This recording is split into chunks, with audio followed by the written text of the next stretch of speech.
ਸ਼ਮਾਦਾਨ। ਜੀ ਸੋ ਸਾਰੇ ਪਿਆਰੇ ਸਰੋਤਿਆਂ ਦਾ ਮੁੜ ਤੋਂ ਸਵਾਗਤ ਹੈ ਜੀ ਬ੍ਰੇਕ ਤੋਂ ਬਾਅਦ ਸ਼ਮਾਦਾਨ ਪ੍ਰੋਗਰਾਮ ਦੇ ਵਿੱਚ। ਮੈਂ ਜਸਪ੍ਰੀਤ ਸਿੰਘ ਪ੍ਰੋਗਰਾਮ ਸ਼ਮਾਦਾਨ ਲੈ ਕੇ ਹਾਜ਼ਰ ਹਾਂ ਅਤੇ ਜਿਵੇਂ ਕਿ ਤੁਸੀਂ ਸਾਰੇ ਜਾਣਦੇ ਹੀ ਹੋ ਕਿ ਅਸੀਂ ਇਸ ਪ੍ਰੋਗਰਾਮ ਦੇ ਵਿੱਚ ਇਕੱਲੀਆਂ ਖਬਰਾਂ ਨਹੀਂ ਸੁਣਾਉਂਦੇ, ਪਰ ਬਲਕਿ ਜੋ ਬਹੁਤ ਹੀ ਇੰਪੋਰਟੈਂਟ ਇਸ਼ੂਜ਼ ਹੁੰਦੇ ਨੇ, ਵੱਖ-ਵੱਖ ਗੱਲਾਂ ਹੁੰਦੀਆਂ ਨੇ ਜਿਨ੍ਹਾਂ ਦਾ ਸਾਨੂੰ ਧਿਆਨ ਰੱਖਣਾ ਹੁੰਦਾ ਹੈ। ਖਾਸ ਕਰਕੇ ਸਾਡੀ ਜ਼ਿੰਦਗੀ ਨਾਲ ਜੁੜੇ ਹੋਏ ਜਿੰਨੇ ਵੀ ਮੁੱਦੇ ਹੈ ਉਹਨਾਂ ਬਾਰੇ ਅਸੀਂ ਗੱਲਬਾਤ ਕਰਨੀ ਹੁੰਦੀ ਹੈ। ਅਤੇ ਗੱਲਬਾਤ ਕਰਨ ਦੀ ਆਪਾਂ ਜੇ ਗੱਲ ਕਰੀਏ ਇਸ ਵਾਰ ਦੀ, ਤਾਂ ਵਾਤਾਵਰਨ ਐਨਵਾਇਰਮੈਂਟ ਲਗਾਤਾਰ ਇੱਕ ਬਹੁਤ ਹੀ ਵੱਡਾ ਮੁੱਦਾ ਹੈ ਜਿਹੜਾ ਸਾਡੇ ਸਾਰਿਆਂ ਦੇ ਉੱਤੇ ਛਾਇਆ ਹੋਇਆ ਹੈ। ਬਹੁਤ ਸਾਰੀਆਂ ਪ੍ਰੋਬਲਮਸ ਨੇ ਜਿਹੜੀਆਂ ਐਨਵਾਇਰਮੈਂਟ ਕਰਕੇ ਜਿਹੜੀਆਂ ਸਾਨੂੰ ਦੇਖਣ ਨੂੰ ਵੀ ਮਿਲਦੀਆਂ ਨੇ, ਅਤੇ ਬਹੁਤ ਕੁਝ ਜਿਹੜਾ ਇਸ ਦੌਰਾਨ ਹੁੰਦਾ ਵੀ ਹੈ। ਸੋ ਗਰਮੀ ਲਗਾਤਾਰ ਵੱਧ ਰਹੀ ਹੈ, ਜੋ ਟੈਂਪਰੇਚਰ ਹੈ ਉਹ ਲਗਾਤਾਰ ਰਾਈਜ਼ ਕਰ ਰਿਹਾ ਹੈ। ਸੋ ਇਸ ਤਰ੍ਹਾਂ ਦੇ ਬਹੁਤ ਸਾਰੇ ਇਸ਼ੂਜ਼ ਨੇ ਜਿਨ੍ਹਾਂ ਬਾਰੇ ਗੱਲਬਾਤ ਕਰਨੀ ਜ਼ਰੂਰੀ ਹੈ। ਸੋ ਇਸ ਦੇ ਲਈ ਗੱਲਬਾਤ ਕਰਨ ਦੇ ਲਈ ਅੱਜ ਸਾਡੇ ਨਾਲ ਫੋਨ ਲਾਈਨ ਦੇ ਰਾਹੀਂ ਜੁੜ ਗਏ ਨੇ ਜੀ ਪੰਜਾਬ ਕੇਂਦਰੀ ਯੂਨੀਵਰਸਿਟੀ ਦੇ ਪ੍ਰੋਫੈਸਰ ਡਾਕਟਰ ਅਜੇ ਕੁਮਾਰ ਜੋ ਇਸ ਵਕਤ ਪੰਜਾਬ ਖੇਤੀਬਾੜੀ ਯੂਨੀਵਰਸਿਟੀ ਪੰਜਾਬ ਕੇਂਦਰੀ ਯੂਨੀਵਰਸਿਟੀ ਦੇ ਐਨਵਾਇਰਮੈਂਟ ਜੋ ਹੈ ਵਿਭਾਗ ਹੈ, ਐਨਵਾਇਰਮੈਂਟਲ ਸਾਇੰਸਿਸ, ਉਸ ਵਿਭਾਗ ਦੇ ਵਿੱਚ ਨੌਕਰੀ ਕਰ ਰਹੇ ਨੇ ਬਤੌਰ ਅਸਿਸਟੈਂਟ ਪ੍ਰੋਫੈਸਰ। ਇਹ ਆਪ ਵੀ ਉੱਥੇ ਜੋ ਹੈ ਜਿੱਥੇ ਕਿ ਪੜ੍ਹਾ ਰਹੇ ਨੇ। ਉਸ ਤੋਂ ਪਹਿਲਾਂ ਜੇ ਆਪਾਂ ਗੱਲ ਕਰੀਏ ਤਾਂ ਬਨਾਰਸ ਹਿੰਦੂ ਯੂਨੀਵਰਸਿਟੀ ਜੋ ਦੇਸ਼ ਦੀ ਇੱਕ ਨਾਮੀ ਯੂਨੀਵਰਸਿਟੀ ਹੈ, ਉੱਥੇ ਇਹ ਰਹਿ ਚੁੱਕੇ ਨੇ ਬਤੌਰ ਜੋ ਹੈ MSc ਸਟੂਡੈਂਟ। ਉਸ ਤੋਂ ਬਾਅਦ ਇਹਨਾਂ ਨੇ PhD ਜਿਹੜੀ ਕੀਤੀ ਹੈ ਉਹ ਵੀ ਇੱਕ ਦੇਸ਼ ਦੀ ਨਾਮਵਰ ਯੂਨੀਵਰਸਿਟੀ ਜਿਸ ਦਾ ਨਾਮ ਹੈ ਜੀ ਜਵਾਹਰ ਲਾਲ ਨਹਿਰੂ ਯੂਨੀਵਰਸਿਟੀ। ਸੋ ਬਹੁਤ ਅੱਛੇ ਕੈਂਪਸਸ ਤੋਂ ਇਹ ਪੜ੍ਹੇ ਅਤੇ ਉਸ ਤੋਂ ਬਾਅਦ ਹੁਣ ਪੜ੍ਹਾ ਰਹੇ ਨੇ ਪੰਜਾਬ ਦੀ ਕੇਂਦਰੀ ਯੂਨੀਵਰਸਿਟੀ ਦੇ ਵਿੱਚ ਜਿਹੜੀ ਕਿ ਹੈ ਬਠਿੰਡਾ ਦੇ ਵਿੱਚ ਸਥਿਤ। ਸੋ ਡਾਕਟਰ ਅਜੇ ਕੁਮਾਰ ਜੀ, ਬਹੁਤ ਬਹੁਤ ਸਵਾਗਤ ਹੈ ਜੀ ਤੁਹਾਡਾ। ਸੋ ਇਹਨਾਂ ਨਾਲ ਆਪਣੀ ਗੱਲਬਾत रहनी है ਜਿਹੜੀ वो हिंदी ਦੇ ਵਿੱਚ रहनी है। सो बहुत बहुत स्वागत करता हूँ मैं आपका। मुझे उम्मीद है कि आपको मेरी आवाज़ पहुँच रही है। नमस्कार, गुड इवनिंग, क्या हाल है सर आपकी? धन्यवाद Jaspreet, thank you ji sir. Good evening. तो सबसे पहले मैं रेडियो पंजाब टुडे जी का धन्यवाद करना चाहता हूँ। अपने सारे दर्शकों जो भी हमें सुन पा रहे हैं उनका मैं धन्यवाद करना चाहता हूँ। बिल्कुल सर। और पंजाब रेडियो टुडे ने आज मुझे अपना मंच पर वातावरण और इसके बदलाव के बारे में जानकारी साझा करने का जो मौका दिया है उसके लिए मैं बहुत धन्यवादी हूँ। बिल्कुल सर जी। तो जो वातावरण है आजकल अगर हम देखें, आज के हिसाब से देखें तो वातावरण एक बहुत महत्वपूर्ण विषय बन गया है। बिल्कुल सर। क्योंकि हम हर रोज अपने आसपास बहुत सी घटनाएं देख रहे हैं जो वातावरण से सीधे तौर से जुड़ी है। बिल्कुल सर, बहुत सही कहा आपने जी। तो सबसे पहले हमें समझना चाहिए पहले कि वातावरण क्या है। बिल्कुल सर। तो मैं बहुत सारे लोग जैसे कि हमारी जो सुनने वाले लोग हैं वो जरूरी नहीं वो साइंस के बैकग्राउंड से हों, तो उनको वातावरण को समझने के लिए एक आसान तरीके से अगर मैं कहूँ तो किसी भी वस्तु या प्राणी के आसपास का जो भी दायरा होता है, जो उसका एकदम जुड़ा हुआ, जिससे वो एकदम जुड़ा हुआ है, जो दायरा उसको सीधे तौर पे उस पे प्रभाव डालता है, प्रभावित करता है, उसे हम वातावरण कहते हैं। जी बिल्कुल। तो जैसे कि हम एक कमरे में बैठे हैं तो उस कमरे में जैसा भी वातावरण है, जो भी उस वहाँ का कितना जो है वो तापमान है, वहाँ ह्यूमिडिटी कितनी है, वहाँ सूरज की किरणें आ रही हैं कि नहीं आ रही हैं, वो वहाँ का वातावरण। बिल्कुल। अगर हम थोड़ा सा अपना दायरा बढ़ाएं जी, अपने गांव की बात करें कि गांव के आसपास का कैसा वातावरण है, जैसे कि सोचिए कि वहाँ पे आग लगी हुई है, किसी खेत में आग लगी है या जंगल में आग लगी है, तो आसपास के एरिया में जो धुआं आ जाता है या जो पोल्यूशन हो जाता है तो वो वहाँ का वातावरण है। अगर हम थोड़ा और बड़े लेवल पे बात करें कि जैसे हम बठिंडा में पूरे बठिंडा की बात करें या पंजाब की बात करें तो वो पंजाब का वातावरण आ जाएगा। बिल्कुल सर। तो इसमें मैं ये कहना चाह रहा हूँ कि जो चीजें मतलब किसी चीज के आसपास का जो एरिया है, दायरा है, वो वातावरण कहलाता है। अब जैसे जैसे हम उसका दायरा बढ़ाते जाते हैं वातावरण का दायरा भी बढ़ता है। जी जी। जी, बिल्कुल तो जी। ये हमारा जो है वो वातावरण कहलाता है। बिल्कुल अब इस सर। वातावरण में जो भी बदलाव आता है, वो छोटे समय के लिए हो या लंबे समय के लिए हो, वो वातावरण में जो बदलाव है, वो उस जीव को और उस एरिया में, उस जगह पे रहने वाले सभी प्रकार के जीव जंतुओं को और बहुत सारे जो हमारी फसलें हैं, बाकी चीजें हैं, सबको जो है वो उन पे प्रभाव डालता है। बिल्कुल सर। जी, जी। तो ये हमारी पर्यावरण को लेकर बातचीत हो ही रही है, वातावरण को लेकर। तो इस दौरान मैं ये भी जानना चाहता हूँ कि अगर हम बात करें कि वातावरण के पॉल्यूशन की, तो जी, वातावरण में जो भी पॉल्यूशन जो है ऐड हो रहा है, जो समस्याएं आ रही हैं, जो लगातार जिस वजह से इसमें बदलाव देखे जा रहे हैं, तो जी, प्रदूषण एक बहुत ही बड़ा जो है फैक्टर माना जाता है गर्मी को बढ़ाने के लिए। तो जी, ये तो एक आम बंदे की बात हो गई कि हाँ भाई पोल्यूशन इतना हो गया, धुआं इतना मच रहा है कि उस वजह से जो है लगातार गर्मी बढ़ रही है। पर एक साइंटिफिक नज़रिए से अगर हम देखें, तो आप बतौर एनवायरनमेंट के साइंटिस्ट हों, तो बतौर साइंटिस्ट आप क्या मानते हो कि कैसे ये सारी चीज़ें होती हैं? प्रदूषण जो है वो किस प्रकार से एनवायरनमेंट को इफ़ेक्ट कर रहा है और क्या-क्या बदलाव आ रहे हैं पोल्यूशन की वजह से? जी। जी, हाँ जी, सही कहा आपने। ये जो प्रदूषण है, ये एक बड़ा मुद्दा है आज की डेट में। बिल्कुल सर। तो ये बिल्कुल वातावरण से जुड़ा हुआ मुद्दा है, वातावरण को सीधे तौर पे प्रभावित करता है। जी, तो लेकिन ज़रूरी नहीं कि जो प्रदूषण के सब तरह का प्रदूषण जो है वो वातावरण को गर्मी को इफ़ेक्ट करे। जैसा कि बिल्कुल आपने सर। गर्मी की बात करी है, तो जी, ज़रूरी नहीं है कि वो डायरेक्टली या फिर सीधे तौर पे जो है वो गर्मी से जुड़ा हुआ हो। अच्छा जी। प्रदूषण जो है, किसी भी तरह का प्रदूषण जो है, वो वातावरण से जुड़ा है, मगर जी, ज़रूरी नहीं कि वो गर्मी से जुड़ा हो। कैसे? अच्छा जी। क्योंकि वातावरण को हम जो है वो कुछ हिस्सों में बाँट सकते हैं। जैसे कि हमारा जो हमारी धरती है, जिसको हम मिट्टी कहते हैं, वो एक अलग जो है वो उसका एक हिस्सा है। जो हमारा पानी जी, है, वो भी वातावरण का एक अलग हिस्सा है। जी, ऐसे ही हवा हमारे वातावरण का एक हिस्सा है, जिसको कि हम एटमॉस्फेयर भी बोलते हैं, क्योंकि एटमॉस्फेयर में बिल्कुल सर। ये वायुमंडल जिसको हम बोलते हैं, तो वो उसमें हवा उसका हिस्सा है। आपको पता है कि गर्मी के लिए या फिर किसी भी तरह के जो हमारे जितने भी हमारे जो प्रोसेसेस हैं, जो हमारे जी, जो वातावरण के जितने भी जो प्रोसेसेस हैं, उनको जो है वो अगर कोई चीज सबसे ज्यादा इम्पैक्ट करती है, सबसे ज्यादा उसका प्रभाव है, तो वो है सूरज की रोशनी।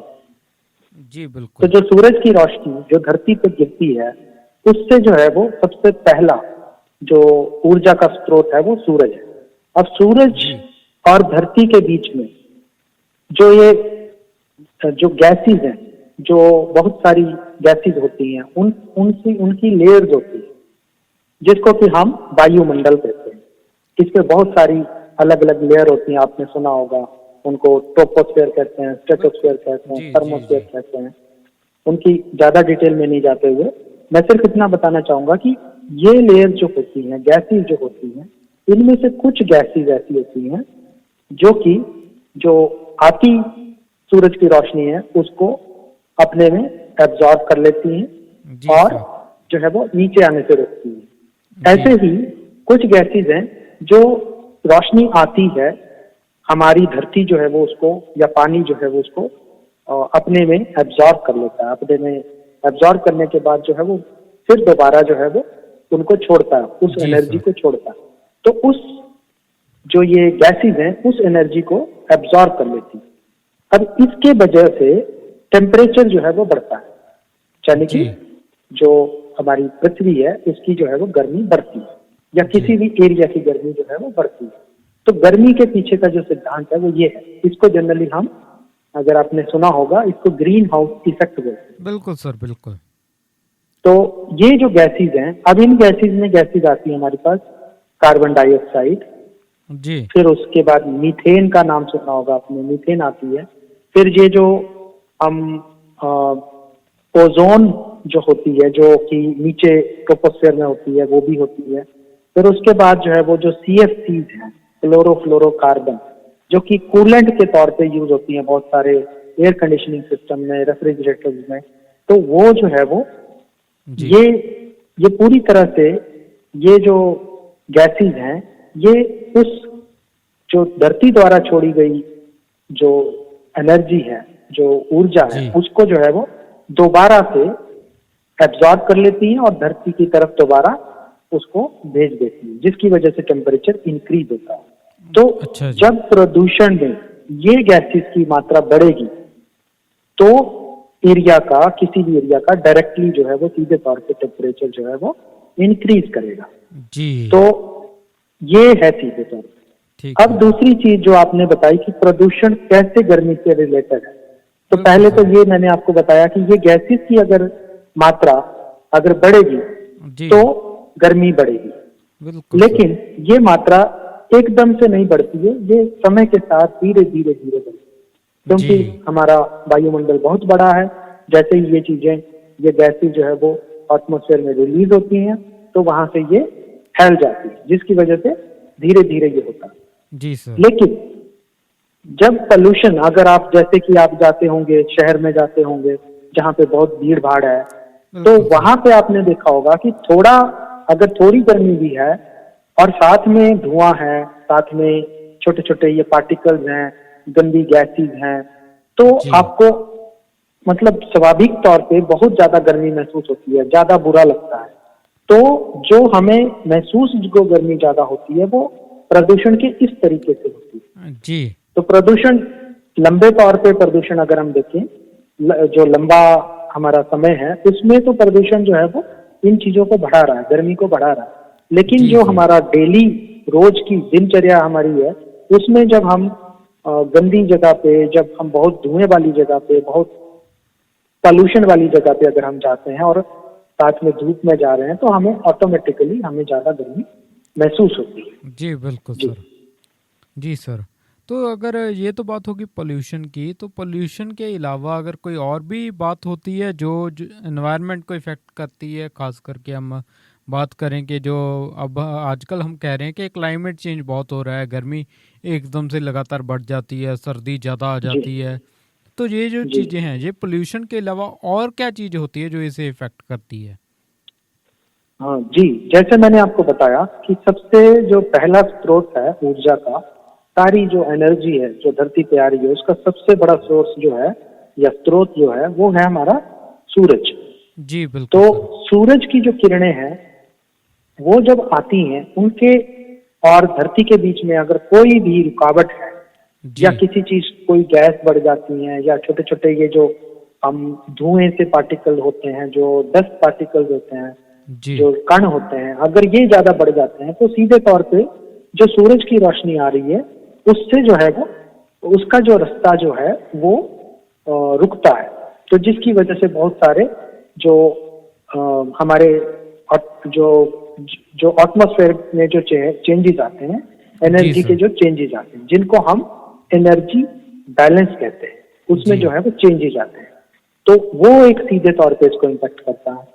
जी दूसरा, सर। और भी बहुत सारी गैसेज हैं, जैसे कि जो गैसेज पोल्यूशन के कारण, प्रदूषण के कारण जो है वो हमारे वातावरण में ही बनती हैं, जी, यानी कि उनके रिएक्शन से और नहीं जो है वो जो जी, जी, मॉलिक्यूल्स बनते हैं, जब बहुत सारे और तत्व बनते हैं, जिनकी वजह से क्या होता है कि वो भी डायरेक्टली जो है हमारे क्लाइमेट को इम्पैक्ट करते हैं, जी सर। क्लाइमेट को बदलते हैं। तो अगर आप देखें तो लेकिन ये जो भी बदलाव होते हैं, ये बदलाव बहुत लंबे समय में होते हैं।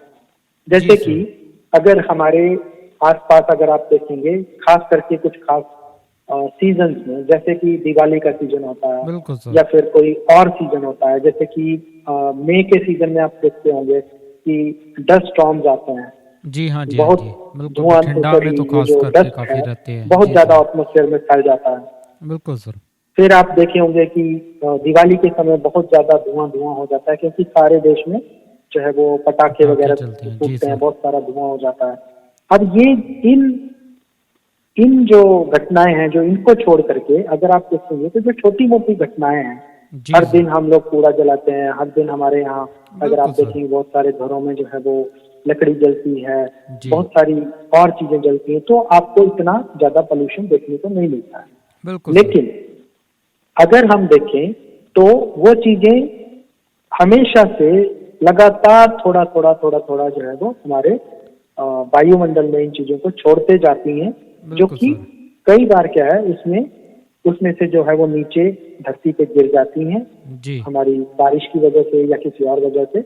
नहीं तो वो एटमॉस्फेयर में अकोमुलेट होने लगती है, यानी कि इकट्ठा होने लगती है बिल्कुल और सर। दूसरे स्थानों तक उनको पहुंचा देती है। जैसे कि आपने सुना होगा पंजाब से जो है वो जो फसल जल रही है या हाँ जी, फिर स्टबल कोई बर्निंग। और प्रॉब्लम है, उसका जो है वो दिल्ली में भी पोल्यूशन हो रहा है, या फिर जी, दिल्ली का पोल्यूशन जो है वो किसी और एरिया में जा रहा है।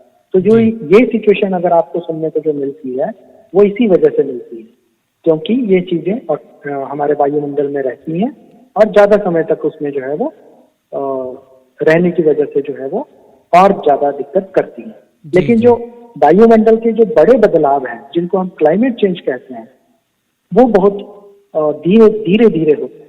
जी। जैसे क्लाइमेट चेंज पे मैं आपको एक छोटी सी बात बताना चाहूंगा।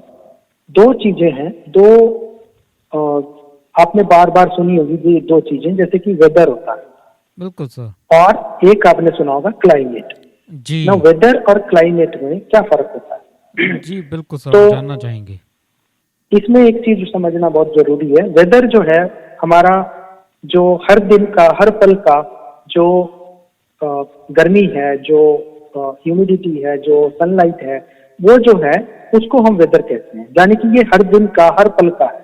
अच्छा जी। लेकिन जब हम क्लाइमेट की बात करते हैं तो क्लाइमेट जनरली हम बात करते हैं 30 सालों के एक एवरेज क्लाइमेट की बात करते हैं। जैसे कि अगर हम बोले कि जैसे आज गर्मी ज्यादा है तो हम ये नहीं कहेंगे कि क्लाइमेट चेंज हो गया, हम ये कहेंगे कि आज वेदर जो है वो ज्यादा एक्सट्रीम है। जी, लेकिन अगर हम क्लाइमेट की बात करेंगे तो इसका सीधे सीधे मतलब है कि हम लंबे समय की बात कर रहे हैं, हम आज से 10 20 50 साल पहले की बात कर रहे हैं साथ में। यानी जी, कि उन सारी कंडीशंस का जो एवरेज है वो क्लाइमेट होता है। यानी कि अगर 50 साल में जो पंजाब का अगर वातावरण है, जो टेम्परेचर है, अगर वो 20 डिग्री से 25 डिग्री रहता है तो ये क्लाइमेट है। लेकिन जी। आज का टेम्परेचर अगर 26 है तो वो वेदर है, ठीक है वो जी। क्लाइमेट नहीं है। तो ये जी, दोनों में थोड़ा सा एक मतलब दोनों में दोनों चीजें अलग अलग है। तो जी, क्लाइमेट की जब हम बात करें, क्लाइमेट चेंज की, तो यानी कि हम लंबे समय की बात, कि लंबे समय का जो हमारी वातावरण है वो बदलने जा रहा है। जी जी। बिल्कुल जी, ये तो आपने बहुत ही इम्पोर्टेंट बात बताई जो नॉर्मली कह सकते हैं कि हमें किसी को भी पता भी नहीं होती। जी, तो आप बहुत ही महत्वपूर्ण जानकारी हमारे साथ साझा कर ही रहे हो। तो इस दौरान मैं ये भी जानना चाहूँगा कि प्लास्टिक की अगर बात करें, तो जी प्लास्टिक को ज़िम्मेवार तो बहुत कहा जाता है कि इसकी वजह से भी जी पोल्यूशन बहुत ज़्यादा प्रॉब्लम हो रही है, ये गलता नहीं है, या इसका धुआँ जी बहुत हार्मफुल है। पर अगर हम साइंटिफिकली देखें तो प्लास्टिक है, वो कितना हार्मफुल है और क्या-क्या इसमें जो है सावधानी हमें रखनी चाहिए? जी अगर हम प्लास्टिक की बात करें तो ये कहना गलत नहीं होगा कि आने वाले समय में जी, प्लास्टिक एक इतनी बड़ी समस्या, एक्चुअली ये इतनी बड़ी समस्या बन ही चुकी है।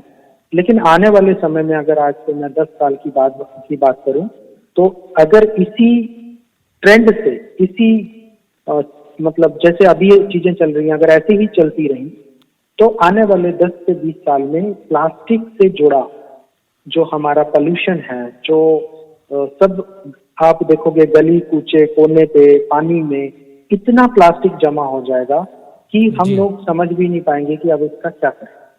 प्लास्टिक ऐसी चीज है।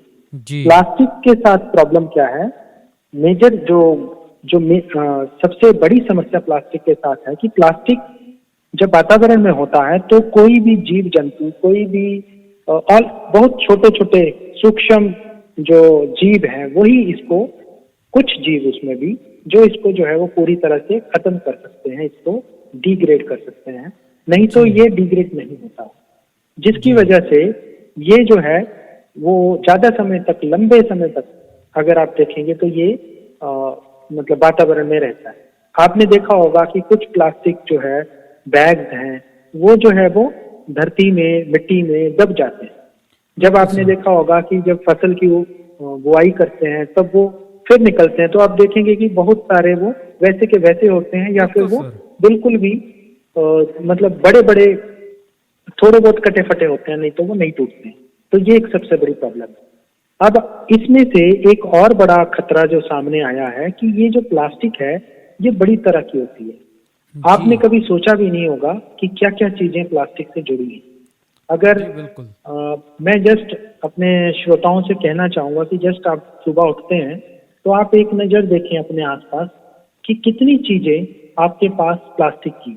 आप देखेंगे आपकी चप्पल से लेकर के, आपके बैग से लेके, आपके कपड़ों से लेके, आपके हर बर्तन से लेकर के किचन का हर सामान प्लास्टिक का बना है। बिल्कुल सर। अब बहुत सही बात इस है ये तो। प्लास्टिक से सबसे बड़ी दिक्कत है कि ये जो प्लास्टिक जब ना तो ये टूटती है, जी। आप प्लास्टिक के सामान से परेशान हो जाते हैं कि आप अपना कप बदलना चाहते हैं, आप अपना प्लेट बदलना चाहते हैं, क्योंकि ये प्लास्टिक वैसा का वैसा रहता है बहुत लंबे समय जी। तक। आप उससे उब जाते हैं, तब आप उसको फेंक देते हैं।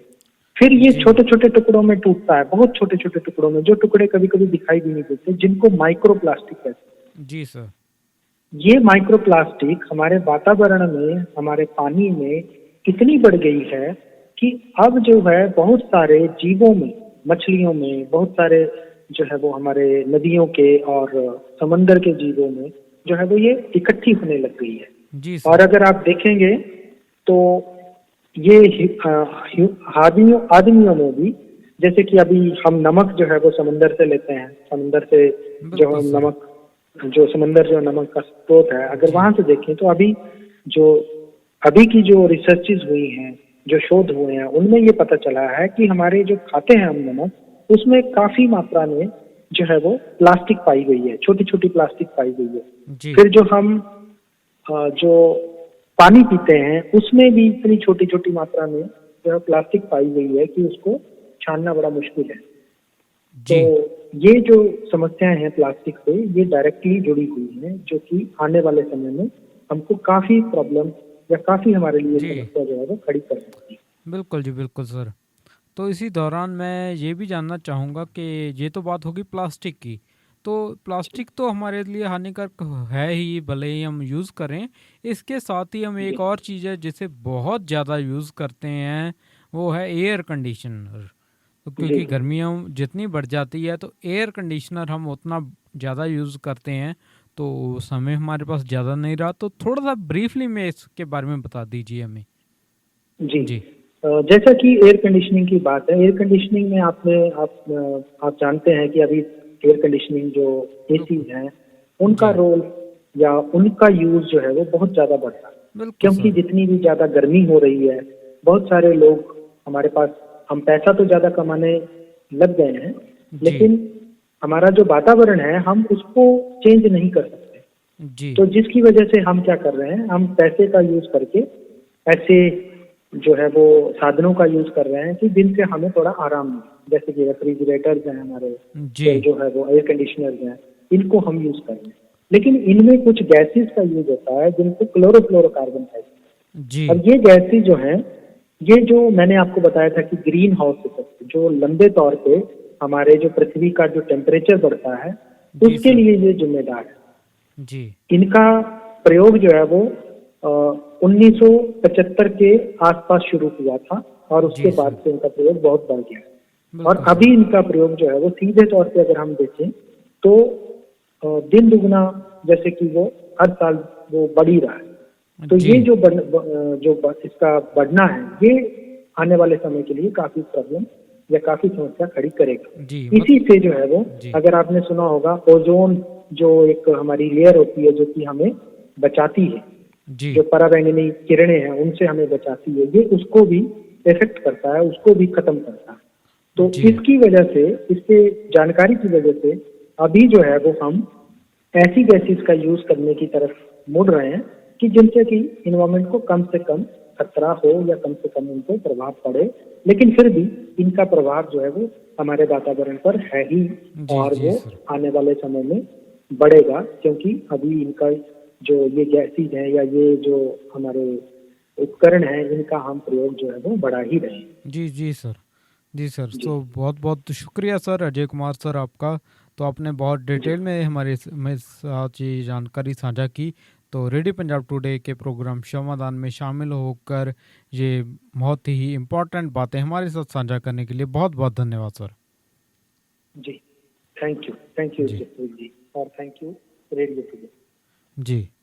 तो ਪਿਆਰੇ श्रोताओ, सो ਇਹ ਸਨ ਬਹੁਤ ਹੀ ਵਧੀਆ ਇੱਕ ਪ੍ਰੋਫੈਸਰ ਡਾਕਟਰ ਅਜੇ ਕੁਮਾਰ ਜੀ, ਜਿਨ੍ਹਾਂ ਨੇ ਬਹੁਤ ਡਿਟੇਲ ਦੇ ਵਿੱਚ ਸਾਨੂੰ ਜਾਣਕਾਰੀ ਦਿੱਤੀ ਹੈ ਵਾਤਾਵਰਨ ਦੇ ਬਾਰੇ, ਕਿ ਵਾਤਾਵਰਨ ਕਿਵੇਂ ਤਬਦੀਲ ਹੋ ਰਹੀ ਹੈ, ਕਿਵੇਂ ਕਿਵੇਂ ਉਹਦੇ ਵਿੱਚ ਬਦਲਾਵ ਹੋ ਰਹੇ ਨੇ, ਅਤੇ ਪਲਾਸਟਿਕ ਤੋਂ ਲੈ ਕੇ ਏਸੀ ਤੱਕ ਉਹਦੇ ਲਈ ਜਿਹੜੇ ਹਨ ਕਿਤੇ ਨਾ ਕਿਤੇ ਜ਼ਿੰਮੇਵਾਰ ਹਨ। ਸੋ ਇਸ ਪ੍ਰੋਗਰਾਮ ਸ਼ਮਾਦਾਨ ਦੇ ਵਿੱਚ ਜੁੜਨ ਦੇ ਲਈ ਅਸੀਂ ਇਹਨਾਂ ਦੇ ਦਾ ਜਿੱਥੇ ਧੰਨਵਾਦ ਕਰਦੇ ਹਾਂ, ਉੱਥੇ ਹੀ ਹੁਣ ਅਸੀਂ ਪ੍ਰੋਗਰਾਮ ਨੂੰ ਸਮਾਪਤੀ ਵੱਲ ਵਧਾਵਾਂਗੇ। ਸੋ ਪ੍ਰੋਗਰਾਮ ਸ਼ਮਾਦਾਨ ਨੂੰ ਅਸੀਂ ਇੱਥੇ ਹੀ ਸਮਾਪਤ ਕਰਦੇ ਹਾਂ। ਮੈਨੂੰ ਜਸਪ੍ਰੀਤ ਸਿੰਘ ਨੂੰ ਦਿਓ ਇਜਾਜ਼ਤ। ਸ਼ਮਾਦਾਨ।